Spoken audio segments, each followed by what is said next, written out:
Hi, this is Mark Littleton, the minister of the Word for the Athens Church of Christ, with today's 3-minute sermon.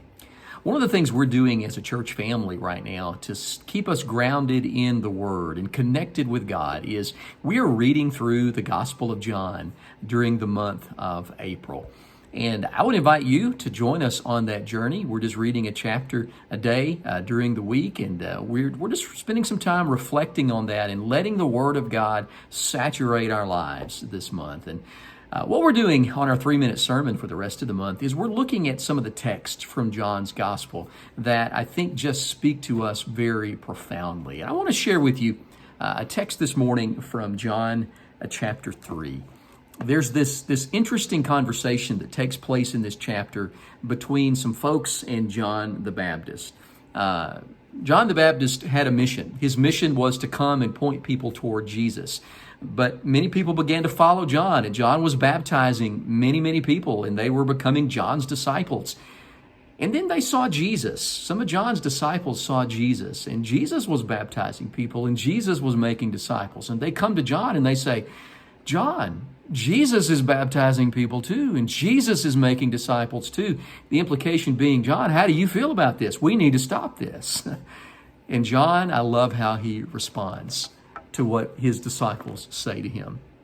John 4, beginning in verse 27. He says, "To this John replied, a person can receive only what is given them from heaven.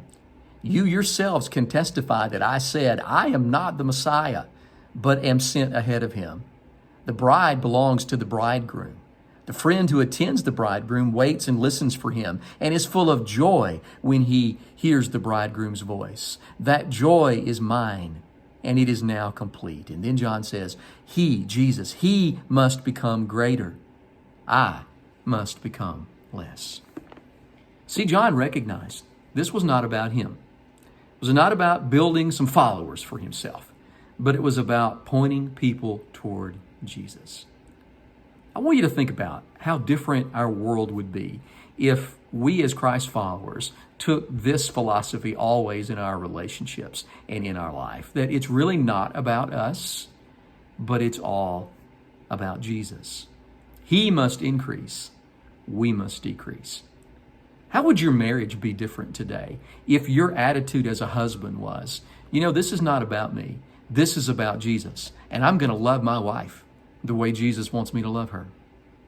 Ladies, in your marriage, how would it be different if you said, this relationship, this is not about me, but this is about Jesus, and I'm going to treat my husband and interact with my husband the way Jesus would want me to? How different would our marriages be, our families be? How different would our community be? How different would this world be if all of us took the philosophy, Jesus must increase, we must decrease? Lord willing, we'll see you tomorrow for another 3-minute sermon. God bless.